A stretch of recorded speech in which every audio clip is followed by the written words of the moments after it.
Alors, pour illustrer ce tableau, c'est un bel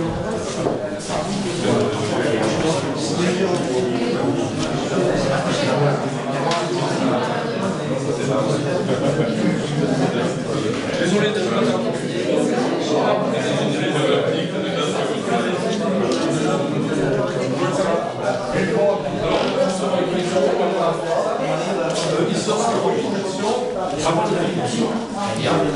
c'est-à-dire qu'on voit écarter le Oui, d'accord, Duvivier, d'accord. Duvivier, tu connais Jean-Claude Duvivier, le fils de François Duvivier. Tu sais qu'il y avait un autre cinéaste qui s'appelait Duvivier dans les années 70, qui était directeur du le Seine Cinéma, Éric Duvivier, et il avait fait quelques films, notamment un film sur la folie d'après des textes de Henri Michaud. Tu n'as pas connu Et donc, donc dans les années 70, il était directeur du Seine Cinéma, et il programmait notamment ce film-là, et il programmait plein de films intéressants, il avait une très belle programmation. Éric Duvivier, mais je pense pas qu'il avait un lien de parenté avec Duvivier. Non mais tant qu'à faire, on va monter l'association de réhabilitation de tous les Duviviers de la Terre, si tu veux. Mais tu sais qu'à Lyon, il a une rue Duvivier. Je l'ai filmé la rue, parce que j'ai fait un inventaire de toutes les rues de Lyon. D'accord.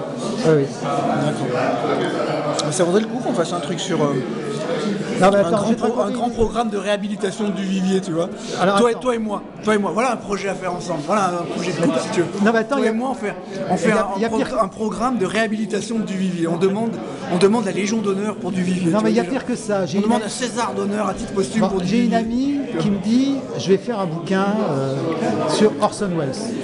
Ah bon? Je lui dis, mais pourquoi sur Orson Welles? Tout le monde fait des bouquins sur Orson Welles. Et je lui dis, pourquoi t'en ferais pas un sur Duvivier? Oh, l'idée est géniale, mais j'ai déjà signé mon contrat.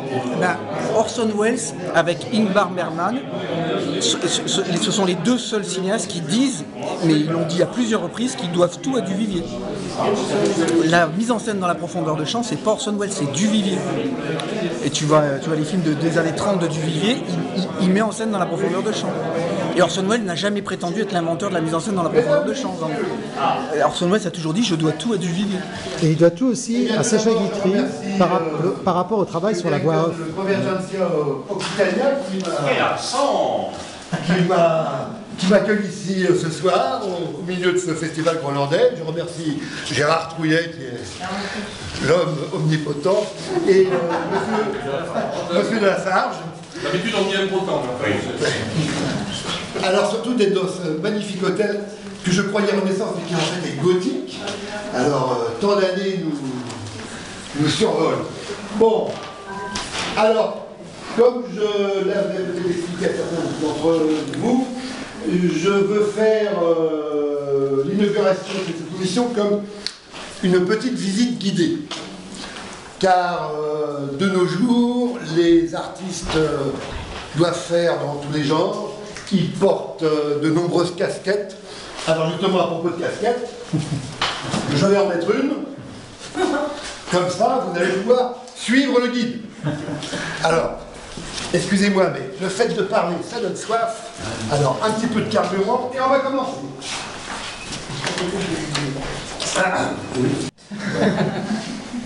Là, ça fait artiste tout de suite. Ah oui.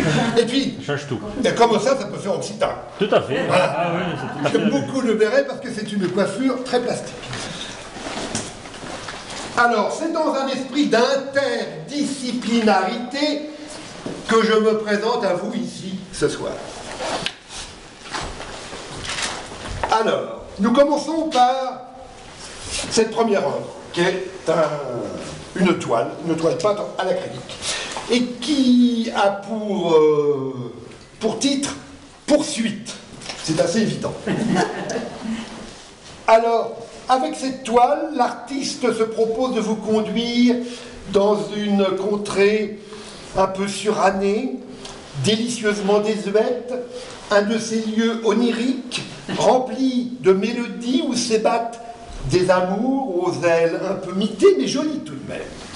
Le pays de l'idéal nostalgie, qui fleure, bon, l'eau de Cologne et le chèvrefeuille.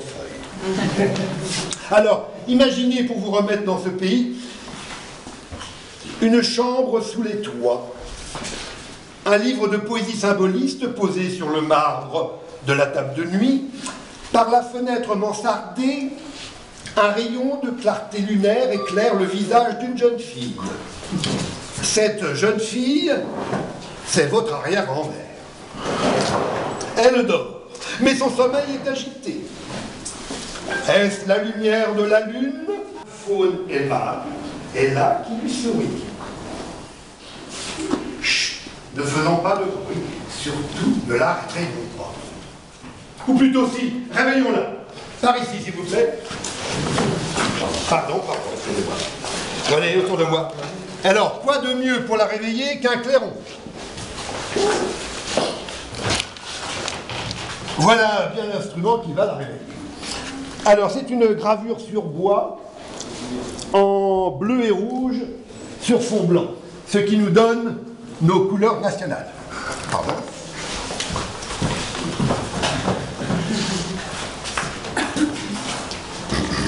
Et alors,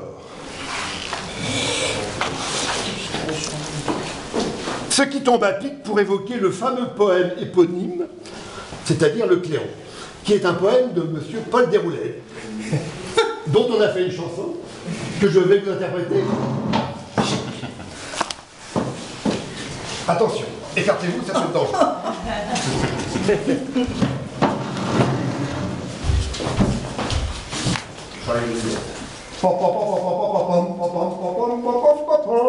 Le plus la route est large, le clairon sonne de la charge, les oies vont chantant. Et là-haut sur la colline, dans la forêt qui domine, le Prussien les attend. Le clairon est un vieux brave, et lorsque la lutte est grave, c'est un rude compagnon. Il a vu maître de bataille, et porte plus d'une entaille, depuis les pieds jusqu'au front. On court, on grimpe, on arrive, et la fusillade est vive, et les Prussiens sont à droit. Lorsqu'enfin un cri se jette, en marche à la baïonnette, et l'on entre sous le bois. À la première décharge, le clairon sonnant la charge tombe, frappé sans recours, mais par un effort suprême, menant le combat quand même, le clairon sonne toujours. Il est là couché sur l'herbe, dédaignant blessé superbe, tout espoir et tout secours, et sur sa lèvre sanglante, bref, on la trompette ardente, il sonne toujours. Puis dans la forêt pressée, voyons la charge lancée, et les soives bondir. Alors, le clairon s'arrête, sa dernière tâche est faite, il achève de mourir.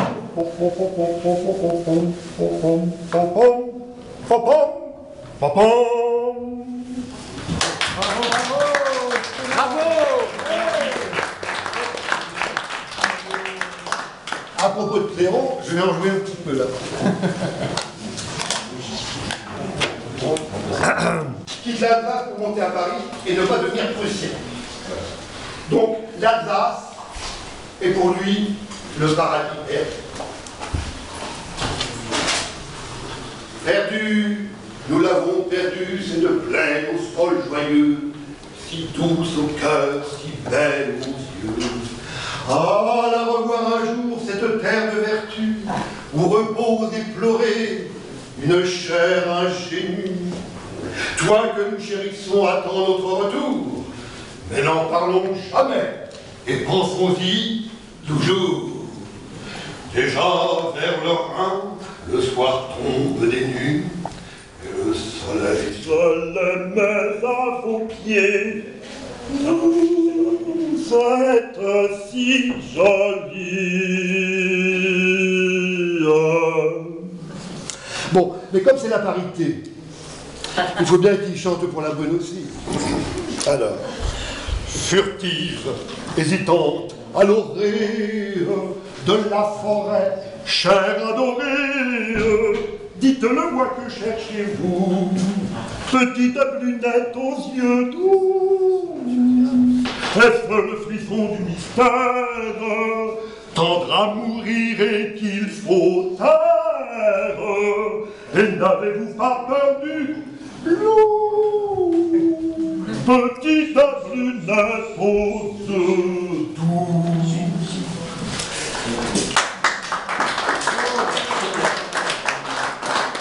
Alors nous continuons avec le sous-bois.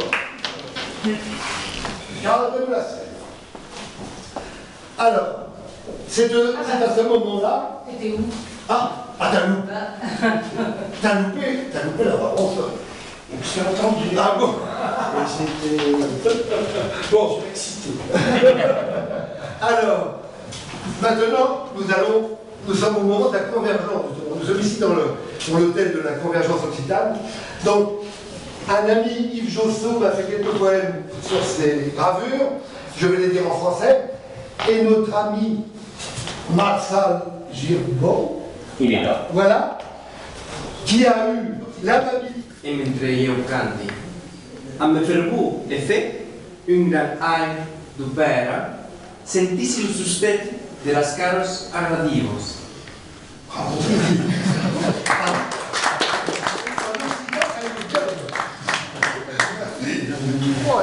C'est harmonieux. Alors oui. Alors, nous passons à Gascon. C'est un hommage à Degas.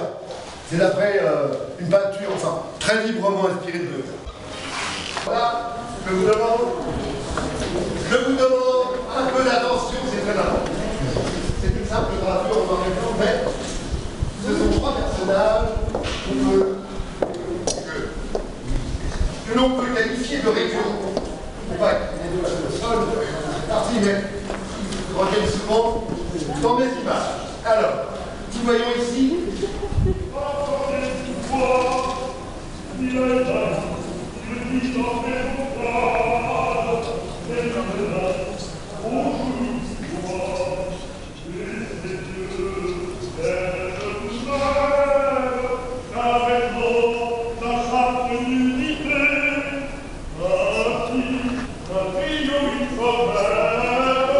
Le désir, la bouche à